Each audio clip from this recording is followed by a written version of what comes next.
Okay students, today we will learn more about electrochemistry and some important terms in electrochemistry.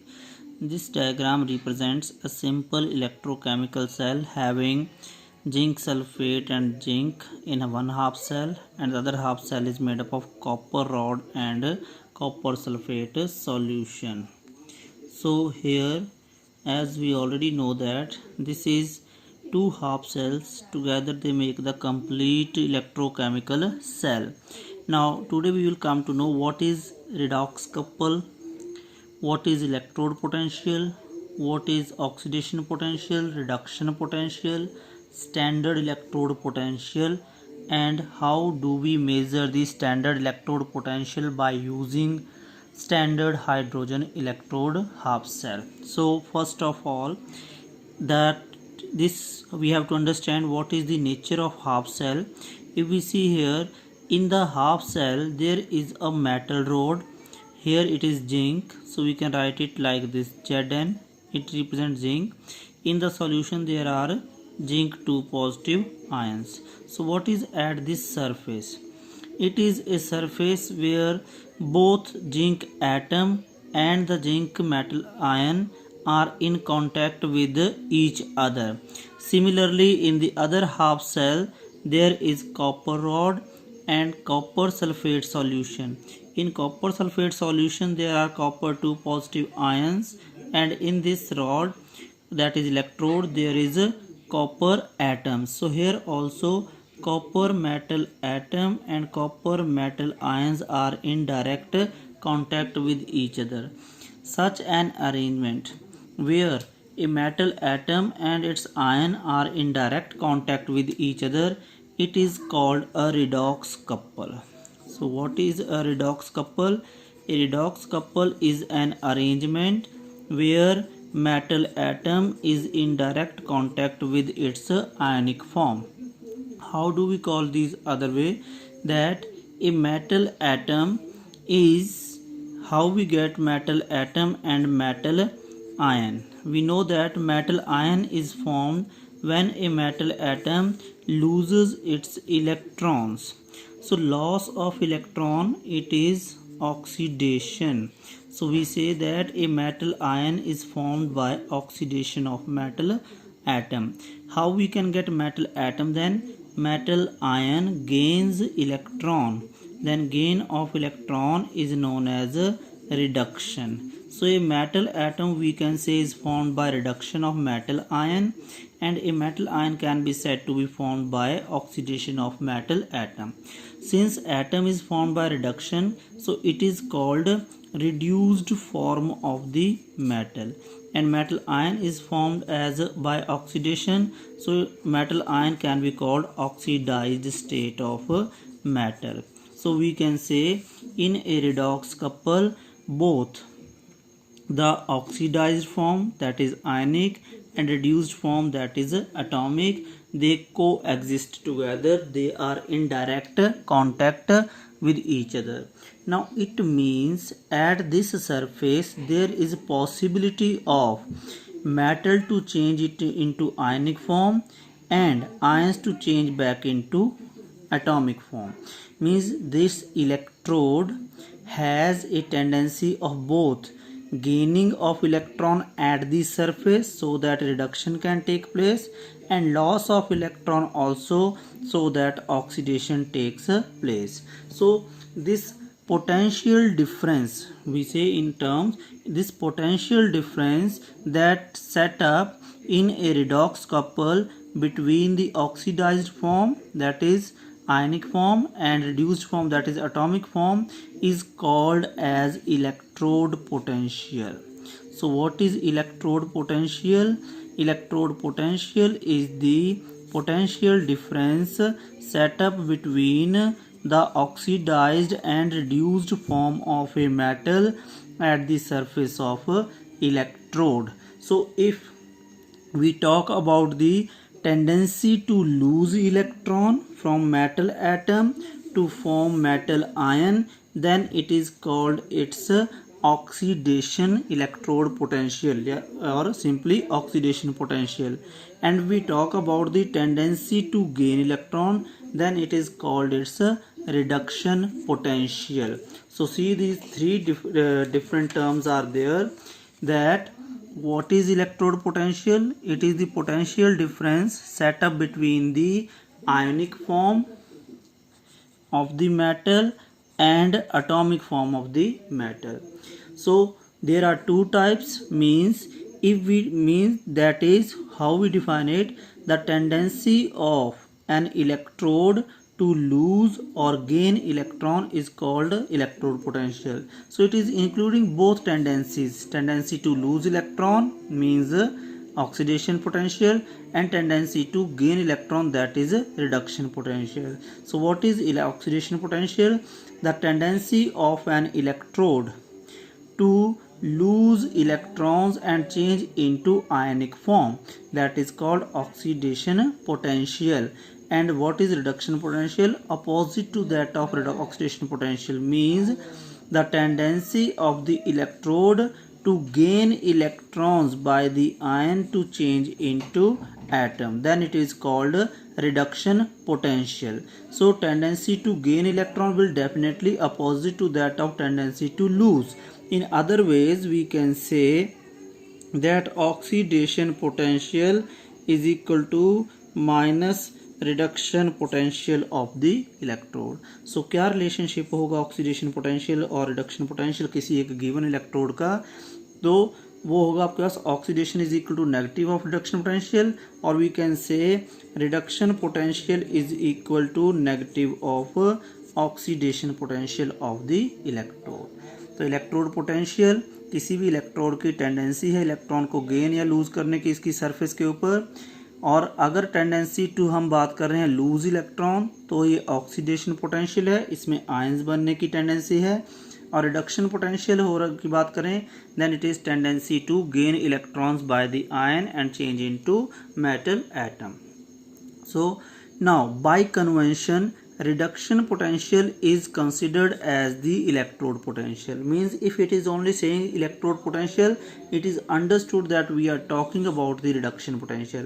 Reduction potential means tendency to gain electron by the ion to change into metal. So by convention reduction potential is considered as electrode potential of the electrode. Then next question comes to standard electrode potential. Now electrode potential is denoted by capital E. If we are talking about the oxidation potential then we will write it E. Oxidation means metal changing into iron. So अगर ये ऐसे भी लिखा है तो यहीं से clear हो जाएगा कि ये ऑक्सीडेशन पोटेंशियल है. कैसे? क्योंकि मेटल से मेटल आयन बन रहा है तो ये ऑक्सीडेशन है, और E stands for electrode potential. So it is electrode potential which is oxidation. अगर हमें रिडक्शन पोटेंशियल को रिप्रेजेंट करना है ऐसे, so E is electrode potential. हम इसको ऐसे लिखेंगे metal ion changing to metal atom. तो अगर यहाँ पर आयनिक फॉर्म पहले लिखा है जो ऑक्सीडाइज्ड फॉर्म है, तो ऑक्सीडाइज से रिडक्शन होकर ये चेंज हो रहा है तो ये रिडक्शन पोटेंशियल है. और यहाँ इसका अपोजिट है, मेटल एटम पहले लिखा है उसका ऑक्सीडेशन होकर आयन बन रहा है तो ये जो E है that represents oxidation potential. Standard electrode potential is little bit different. इसको रिप्रेजेंट करते हैं E नॉट से, बिकॉज स्टैंडर्ड मीन्स अगर आप किसी भी टेम्परेचर किसी भी प्रेशर पर किसी भी कंसंट्रेशन को ले रहे हैं इलेक्ट्रोलाइट की रिडॉक्स कपल में, तो वो आपके पास क्या होगा? Simply electrode potential, simply oxidation potential और सिंपली रिडक्शन पोटेंशियल. बट अगर आप रिडक्शन पोटेंशियल मेजर कर रहे हैं at standard conditions of the reaction. Standard conditions क्या होती हैं रिएक्शंस के टाइम? स्टैंडर्ड कंडीशन होती है temperature 298 kelvin, pressure 1 bar and concentration is equal to 1 mole per litre. तो अगर इलेक्ट्रोलाइट की कंसंट्रेशन 1 मोल पर लीटर हो, टेम्परेचर 298 केल्विन हो, कोई गैसियस सब्सटेंसेस अगर उसमें है तो उनका प्रेशर 1 बार हो, उस कंडीशन में जो इलेक्ट्रोड पोटेंशियल होगा that is called standard electrode potential. And as I told you by convention हम रिडक्शन पोटेंशियल को इलेक्ट्रोड पोटेंशियल लेते हैं. तो if it is written standard electrode potential, we have to understand they are talking about standard reduction potential, means tendency to gain electron at 298 Kelvin at 1 bar pressure, and when electrolyte is having the solution concentration 1 mole per liter. So ये चारों definitions clear होनी चाहिए. उसके बाद how can we come to know about the standard electrode potential. तो जैसे weighing हम कैसे लेते हैं, एक पर्टिकुलर वेट को 1 kg स्टैंडर्ड ले लेते हैं, उसके साथ रिलेट करके बाकी सभी जगह के हम वेट्स को कंपेयर करते हैं. तो सिमिलरली एक स्टैंडर्ड इलेक्ट्रोड पोटेंशियल की वैल्यू सिलेक्ट की जाती है, उससे हम रिलेट करते हैं बाकी, उसको रिलेट करके मीन्स उसके कंपेयर करके हम बाकियों का फाइंड आउट कर सकते हैं electrode potential, oxidation potential, reduction potential या फिर स्टैंडर्ड इलेक्ट्रोड पोटेंशियल. तो जो स्टैंडर्ड लिया गया है उसे बोलते हैं SHE, which stands for standard hydrogen electrode. तो स्टैंडर्ड हाइड्रोजन इलेक्ट्रोड पोटेंशियल जो है वो किसको रिप्रेजेंट करता है, हाइड्रोजन एटम या मॉलिक्यूल और हाइड्रोजन आयन के जो इनके बीच रिडॉक्स कपल बनता है, मीन्स टू से दिस. ये है construction of standard hydrogen electrode, जिसमें 1 मोल स्टैंडर्ड वर्ड यूज करें तो कंसंट्रेशन HCl इसमें इलेक्ट्रोलाइट है उसकी 1 mole per litre. H2 gas इसमें यूज कर रहे हैं वो 1 बार प्रेशर पर. टेम्परेचर ले लेंगे हम 298 केल्विन पर. फिर इस सील्ड ट्यूब के अंदर एक इलेक्ट्रिक वायर जा रही है यहाँ पर, जो सर्किट को कंप्लीट करने के लिए केमिकल सेल में, इलेक्ट्रोकेमिकल सेल में यूज होगी. At the end of this wire there is a platinum foil, और इसके ऊपर प्लेटिनम डस्ट की कोटिंग की होती है. क्यों यूज़ किया प्लेटिनम, क्योंकि ये एक लीस्ट रिएक्टिव मेटल है, ये केमिकल रिएक्शन में इंटरफेयर नहीं करती है. फिर हाइड्रोजन को यहाँ से बबल किया जाता है सॉल्यूशन में. तो सॉल्यूशन में आपके पास H2 गैस भी है और HCl से H पॉजिटिव आयंस भी हैं. सो H2 gas upon 2H positive लिख लो, चाहे आप H अपॉन H पॉजिटिव लिख लो सिंप्लिसिटी के लिए. तो ये एक रिडॉक्स कपल है, क्योंकि यहाँ पर H positive ion oxidized form है और H2 जो है इसका रिड्यूस्ड फॉर्म है. ये दोनों प्लेटिनम की सरफेस के ऊपर एक दूसरे कॉन्टैक्ट में है, तो इसे हम बोलेंगे hydrogen atom hydrogen ion redox couple. इस जो रिडॉक्स कपल का इलेक्ट्रोड पोटेंशियल है या स्टैंडर्ड रिडक्शन पोटेंशियल है, हम उसको लिखेंगे E0 ऑफ. अब रिडक्शन की बात कर रहे हैं तो H पॉजिटिव पहले और H2 बाद में, तो इसको कहेंगे हम E0 of H ion to H2 is taken as 0.00 volt. तो इसको स्टैंडर्ड मान लिया. अब बाकी सभी के जो इससे हमने फाइंड आउट करने होते हैं इसके साथ कनेक्ट करके फाइंड आउट करते हैं. तो जैसे आपके पास पहले एक इलेक्ट्रोकेमिकल सेल था, वैसे ही यहाँ पर क्या करते हैं, मान लो हमने जिंक हाफ सेल का फाइंड आउट करना है स्टैंडर्ड इलेक्ट्रोड पोटेंशियल, तो यहाँ पर हम स्टैंडर्ड हाइड्रोजन इलेक्ट्रोड कनेक्ट कर देंगे. फिर डायरेक्शन देखेंगे इलेक्ट्रॉन की किस तरफ है, तो इलेक्ट्रॉन फ्लो कहाँ होगा, जिंक से जा रहा है हाइड्रोजन के पास. इसका क्या मतलब हुआ कि जो जिंक के इसमें रिएक्शन होगी उसमें आपके पास जिंक का ऑक्सीडेशन हो रहा है. जिंक का ऑक्सीडेशन होने का मतलब क्या है, ऑक्सीडेशन होता है एनोड के ऊपर. तो here zinc and zinc 2 positive ion जो आपका रिडॉक्स कपल है that is behaving as anode. क्यों, क्योंकि यहाँ ऑक्सीडेशन हुई, यहाँ से इलेक्ट्रॉन की डायरेक्शन इस तरफ है. और आपका जो स्टैंडर्ड हाइड्रोजन इलेक्ट्रोड है वो क्या यूज होगा, it will be used as cathode, क्योंकि यहाँ पर रिएक्शन क्या होगी, रिडक्शन, जहाँ पर हाइड्रोजन आयन जो हैं इलेक्ट्रॉन्स को गेन करके H2 गैस बनाएंगे जो बबल आउट हो जाएगी. तो यहाँ पर रिडक्शन हो रहा है SHE में और ऑक्सीडेशन हो रहा है इस केस में. इसके अपोजिट अगर हम कॉपर हाफ सेल को कनेक्ट करते हैं HHE से, तो हम देखेंगे direction of flow of current will be from SHE to this copper half cell. No means assume this is your standard hydrogen electrode. जब आपने स्टैंडर्ड हाइड्रोजन इलेक्ट्रोड कनेक्ट किया कॉपर हाफ सेल से, copper two positive ion जो redox couple उससे, तो हम क्या देखते हैं, now the electrons flow from standard hydrogen electrode half cell to copper half cell. इसका क्या मतलब हुआ कि कॉपर हाफ सेल में इलेक्ट्रॉन गेन हो रहे हैं, रिडक्शन हो रहा है, तो ये क्या बन गया आपके पास, रिडक्शन कहाँ होता है, कैथोड पर। तो पहले आपका यहाँ पर, उसके बाद जो आपका SHE है, यहाँ पर रिएक्शन कौन सी हो रही है, ऑक्सीडेशन। तो ऑक्सीडेशन कैसे होगा, H2 loses 2 electrons and form 2 hydrogen ion plus 2 electron. It means now electrons are flowing from SHE. पहले ये स्टैंडर्ड हाइड्रोजन में रिडक्शन हो रहा था, अब यहाँ loss of electron means oxidation हो रहा है, मीन्स अब ये एनोड एक्ट कर रहा है। Means standard hydrogen anode act करेगा या कैथोड एक्ट करेगा, वो डिपेंड करेगा वो किस हाफ सेल से आप उसको कनेक्ट कर रहे हैं। तो जैसे यहाँ जिंक के केस में देखा, तो यहाँ से इलेक्ट्रॉन जिंक से गए स्टैंडर्ड हाइड्रोजन में, इलेक्ट्रोड में, SHE ने एज कैथोड काम किया और जिंक ने एनोड। जब हमने उसको कॉपर हाफ सेल से कनेक्ट किया, तो स्टैंडर्ड हाइड्रोजन इलेक्ट्रोड से गए इलेक्ट्रॉन्स इधर, मीन्स कॉपर ने एज कैथोड काम किया और स्टैंडर्ड हाइड्रोजन ने एनोड। तो यहाँ से डायरेक्शन ऑफ फ्लो से हमें पता लगता है किस तरफ जा रहा है करंट, और जो हम इसमें कनेक्ट करते हैं वोल्ट मीटर, उससे हमें लगता है वोल्टेज का पता। तो हमारे पास जितनी भी रिएक्टिव मेटल होती हैं हाइड्रोजन से ज़्यादा, उनकी टेंडेंसी टू लूज इलेक्ट्रॉन ज़्यादा है, मींस उनका ऑक्सीडेशन पोटेंशियल ज़्यादा है। बट जिसका ऑक्सीडेशन पोटेंशियल ज़्यादा होगा उसका रिडक्शन पोटेंशियल कम हो जाएगा, बिकॉज दोनों में क्या रिलेशनशिप है, they are opposite to each other.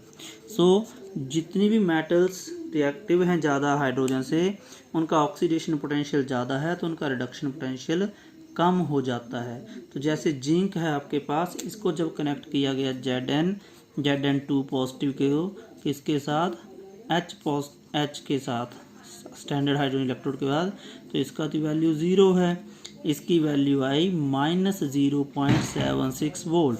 इसका मीनिंग क्या हुआ कि हाइड्रोजन से जिंक वाले रिडॉक्स कपल का reduction potential, standard reduction potential E0 जो है वो कम है, माइनस है। मींस इसके आयन की टेंडेंसी टू गेन इलेक्ट्रॉन कम है और इसके एटम की टेंडेंसी टू लूज इलेक्ट्रॉन ज़्यादा होगी, इसलिए ये एनोड था। जब हमने कॉपर के साथ कनेक्ट किया इसको, तो कॉपर हाफ सेल का जो value I, that was 0.34 volt positive. Positive का मतलब क्या हुआ, कॉपर आयन का रिडक्शन पोटेंशियल हाइड्रोजन आयन से ज़्यादा है, तो यहाँ पर कॉपर एटम बनेंगे, रिडक्शन होगा और कॉपर से इलेक्ट्रॉन नहीं लूज होंगे, मींस कॉपर लेस रिएक्टिव है हाइड्रोजन से। सो ये हमारे पास स्टैंडर्ड हाइड्रोजन इलेक्ट्रोड को किसी के साथ कनेक्ट करने पर अगर E0 की वैल्यू, जो कि स्टैंडर्ड रिडक्शन पोटेंशियल होता है, वो माइनस आए, तो वो हाइड्रोजन के कंपैरिजन में ज़्यादा रिएक्टिव मेटल होगी, क्योंकि उसकी tendency to gain electron negative है, तो tendency to lose electron positive हो जाएगी।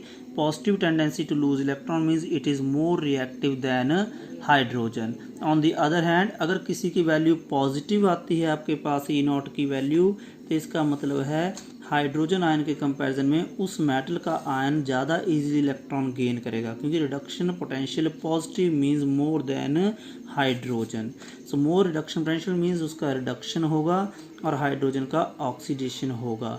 तो उस केस में मेटल लेस रिएक्टिव होगी, क्योंकि उसकी टेंडेंसी टू लूज इलेक्ट्रॉन कम होगी, उसके आयन की टेंडेंसी टू गेन इलेक्ट्रॉन ज़्यादा होगी। So we should know how to find the standard electrode potentials by using standard hydrogen electrode. Then we use it and we find the standard E0 values, means standard reduction potential values, and arrange those values in the increasing order or in the decreasing order. Then you get an arrangement that is a sequence of different materials or substances, that is called electrochemical series of metals. जैसे यहाँ पर standard reduction potential means electrode potential. So standard reduction potential को major किया गया, lithium ion की value देखें सबसे कम है, एक्वस मीडियम की बात कर रहे हैं, तो तो एक्वस मीडियम में लिथियम आयन की ई नॉट सबसे कम है, उसका रिडक्शन पोटेंशियल कम है, उसका ऑक्सीडेशन पोटेंशियल सबसे ज़्यादा होगा। तो सबसे पावरफुल ऑक्सीडाइजिंग एजेंट होगा एक्वस मीडियम में लिथियम। और डाउन दी सीरीज जाएं अगर हम, तो we are seeing the values are becoming less negative and at hydrogen we get 0 value, then values become positive। तो जितनी वैल्यू जिनका पॉजिटिव इलेक्ट्रोड पोटेंशियल है, स्टैंडर्ड इलेक्ट्रोड पोटेंशियल, वो हाइड्रोजन से वो ज़्यादा इजीली इलेक्ट्रॉन गेन करेंगे उनके आयन, क्योंकि ये सारे रिडक्शन को रिप्रेजेंट कर रहे हैं गेन ऑफ इलेक्ट्रॉन। तो ये जो जितने भी मेटल हाइड्रोजन से नीचे हैं उनकी केमिकल रिएक्टिविटी कम है, मीन्स उनकी tendency to lose electron, oxidation potential negative होगा, कम होगा, बट उनके रिडक्शन पोटेंशियल सारे ही पॉजिटिव हैं, वो ज़्यादा होंगे। जैसे कॉपर का केस देख सकते हैं हम, या फिर हम देख सकते हैं सिल्वर का केस, या फिर आप देख सकते हैं इसमें बाकी जो सब्सटेंसेस दिए हुए हैं, लास्ट में गोल्ड भी देख सकते हैं। तो कॉपर, सिल्वर, गोल्ड आपको पता है हाइड्रोजन से कम रिएक्टिव होते हैं, तो इनके रिडक्शन पोटेंशियल ज़्यादा, ऑक्सीडेशन पोटेंशियल कम। सिमिलरली जितने भी मेटल ऊपर होंगी जिनके ई नॉट वैल्यू माइनस में है, हाइड्रोजन से कम है, वो सब इससे ज़्यादा रिएक्टिव हैं, क्योंकि उनकी टेंडेंसी टू गेन इलेक्ट्रॉन जो है वो नेगेटिव है, but tendency to lose electron क्या हो जाएगी, सारे ये पॉजिटिव। और ज़्यादा इजीली इलेक्ट्रॉन लूज करना मतलब रिएक्टिविटी भी ज़्यादा होती है। So this was all about what is your redox couple, what is electrode potential, what is oxidation potential, reduction potential, standard electrode potential, and how we find the standard electrode potentials by using standard hydrogen electrodes.